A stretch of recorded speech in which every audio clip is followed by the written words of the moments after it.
እግዚአብሔር ቤት ውስጥ ስላለ ሸዋሸዋ እስኪ ጥቂት እናውራ። እንግዲህ ሸዋሸዋ በከተማችን መኪና ይኮናተራሉ ወይም መኪና ሊኖራቸውም ይችላል። እዛ ውስጥ አብዛኞቹ ተሳፋሪዎች እነሱ ናቸው። 10 ሊሆኑ ይችላሉ፣ ከዛም በላይ ከዛም በታች ሊሆኑ ይችላሉ። አንዱ ሰው ላይ ናቸው ካረፈ ያንን ሰው ጠይቁታል፣ ወዴት ነህ ይሉታል፣ ያስገቡታል ማለት ነው። ያ ሰው ታክሲ አገኘሁኝ ብሎ ሊፍትም ሊሆን ይችላል አገኘሁ ብሎ ጥልቅ ይላል ማለት ነው። እና ብዙዎች በዚህ በሸዋሸዋ የተበላችሁ፣ ሞባይል የተሰረቀባችሁ፣ ገንዘብ የተሰረቀባችሁ፣ አልፎም ደግሞ ነፍሳቸውን እስከ ማጣት እስከ መቁሰል አደጋ ላይ እስከ መውደቅ የደረሱ በርካቶች ይኖራሉ። እንሰማለን አይደል? ይሰማል። እና ይሄ ሸዋሸዋ እንግዲህ ቀጥ ብሎ እግዚአብሔር ቤት ውስጥ ገብቶ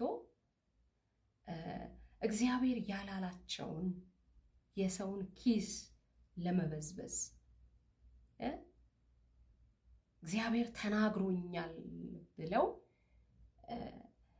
አንዳንዶች በቅንነት፣ አንዳንዶች በየዋህነት፣ አንዳንዶች ደግሞ በሞኝነት ያላቸውን እርግፍ አድርገው እግዚአብሔር ምስክሬ ነው እያሉ ለሚዋሹ ሸዋሸዋ ሰሪዎች ተበልተው እግዚአብሔር ያስበላቸው የመሰላቸው እግዚአብሔር ላይ የተበሳጩ በርካቶች ናቸው።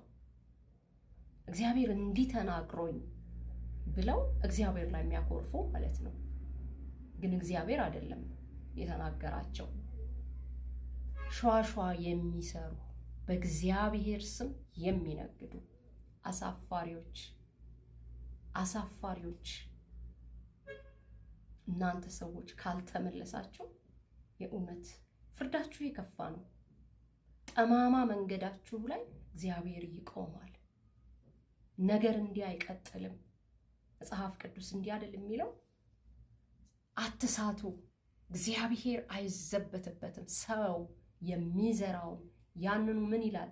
ያጭዳልና ይላል። አምላካችን እግዚአብሔር መሐሪ ነው፣ ለምህረቱ ጥግ የለውም። እዚህ ጋር አይባልም። ደግሞም ይቆጣል። እግዚአብሔር ደግሞም የሚባላ እሳት ነው ተብሎ የተጻፈው አዲስ ኪዳን ላይ እኮ ነው። እግዚአብሔር የሚቆጣ የሚያጠፋም ነው፣ የሚምር ነው። አዎ ይኸው ምህረቱ አቁሞናል። ነገር ግን ሰው በጥፋቱ ላይ እየቀጠለ መሄድ የለበትም። ስንፍናን እየጨመረ መሄድ የለበትም።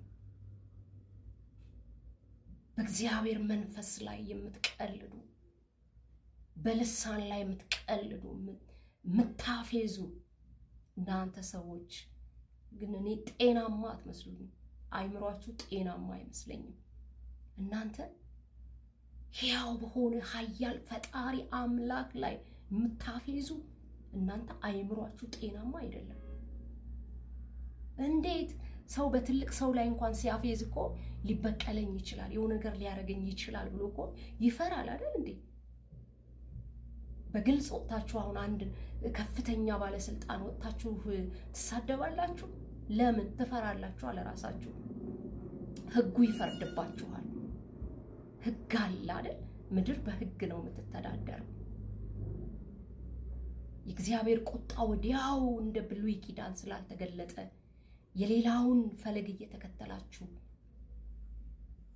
የጥፋት ደቀ መዝሙር እየሆናችሁ የፌዝ ደቀ መዝሙር እየሆናችሁ እግዚአብሔር መንፈስ ላይ የምትቀልዱ፣ ልሳን ላይ የምትቀልዱ፣ ጌታ ምስክር ነው እያላችሁ የምትዋሹ የሞኝ ሴቶችን ገንዘብ የምትበዘብዙ እናንተ ሰዎች ፍርዳችሁ የከፋ ነው። በእውነት ፍርዳችሁ የከፋ ነው። የወንጌል አማኙን የምታሸማቅቁ፣ የወንጌል አማኝ ሲባል እንደናንተ ነው ሰው የሚመስለው፣ ግን እናንተ የወንጌል አማኝ አይደላችሁም። የወንጌሉን አማኝ አትወክሉም። እናንተ ሌቦች ናችሁ፣ እናንተ ወንበዴ ናችሁ፣ እናንተ አጭበርባሪ ናችሁ። የወንጌል አማኙን አትወክሉም። የክርስቶስ ኢየሱስ ደቀ መዝሙር አይደላችሁም። ብትመለሱ ግን ብትመለሱ ለእናንተ መልካም ነው። ሿሿ የምትሰሩ፣ ምታታልሉ፣ ምታፌዙ፣ ምታጭበረብሩ እኔ እንዲህ ልበላችሁ፣ ተመለሱ፣ ተመለሱ። እናንተም ጣታችሁን እንዲቀስራችሁ ነው አይደለም ሰውን የምትበዘብዙት። እግዚአብሔር እንዲህ ይልሻል፣ ጌታ ምስክር ነው እያላችሁ እንዲህ ነው የምትዋሹት አይደል? እኔም ጣቴን ቀስሬ እንዲህ ልበላችሁ፣ ተመለሱ።